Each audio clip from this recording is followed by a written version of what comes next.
Hello everyone! I cook beef salpicao.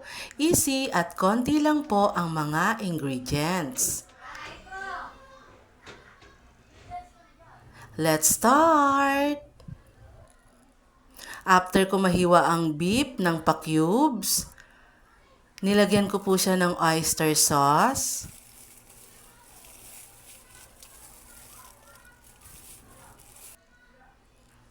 salt,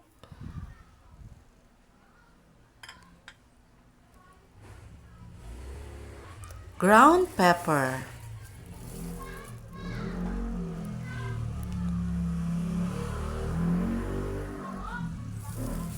after that, hinalo-halo ko lang po. Then, marinate po for 30 minutes. After nun, pinakuluan ko po siya para mas lumambot.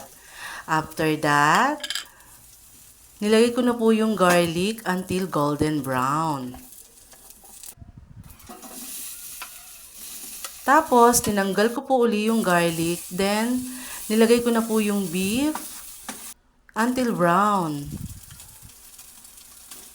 After that, nilagyan ko siya ng butter.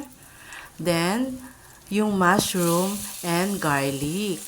Pinakulo ko lang po siya ng 5 minutes. Then, done! Thank you for watching. Ingat po tayo lahat. Bye!